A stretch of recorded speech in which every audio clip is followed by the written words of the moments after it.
আমি ভাইরা আমার, আপনারা জানেন আমার উপরে কত নির্যাতন হয়েছে।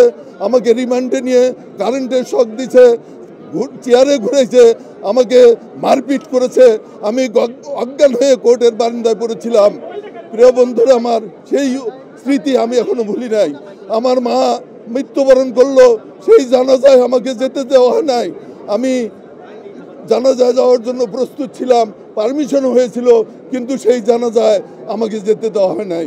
আমার ওয়াইফকে নামে নিরাপত্তাহীনে মামলা করা হয়েছিল, সে একজন কর্মচারী, তাকে দীর্ঘদিন সাসপেনশনে রাখা হয়েছিল, তাকে জেল হাজত মোকাবেলা করতে হয়েছে।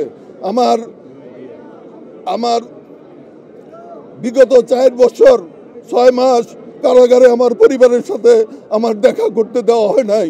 আমাকে বন্ধ অবস্থায় রাখা হয়েছিল, পরিবারের সাথে কোনো যোগাযোগ আমি করতে পারি নাই। আজকে আমি সকলের কাছে কৃতজ্ঞ, বাংলাদেশের জনগণের কাছে কৃতজ্ঞ যে আমরা আজকে তাদের ত্যাগের বিনিময়ে আজকে আমরা মুক্তি পেয়েছি।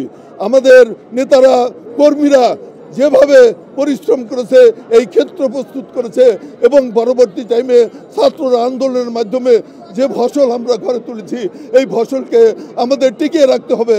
আমাদের আন্দোলন সংগ্রামের ফসলকে আমাদেরকে ঐক্যবদ্ধভাবে আমাদের ঘরে নিয়ে আসতে হবে। বাংলাদেশ জাতীয়তাবাদী দলের ভারপ্রাপ্ত চেয়ারম্যান তারেক রহমানের প্রতি আমি কৃতজ্ঞতা প্রকাশ করছি।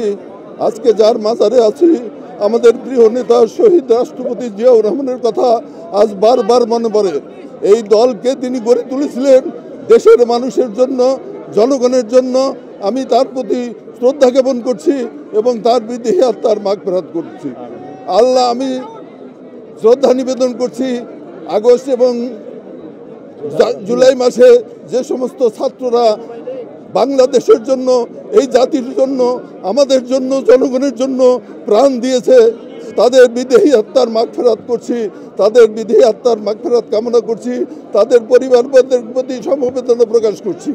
এবং সঙ্গে সঙ্গে বলতে চাই, যে কারণে এই আন্দোলন এবং সংগ্রাম হয়েছে, আমরা যেন সেই কারণ এবং সংগ্রামের ভুলে না যাই।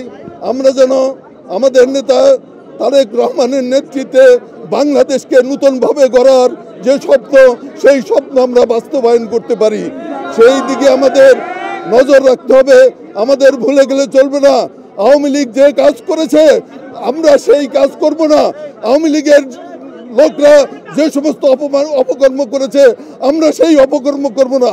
আমরা বাংলাদেশকে গড়ে তুলতে চাই, বাংলাদেশের জনগণকে সাথে নিয়ে বাংলাদেশকে গড়ে তুলতে চাই।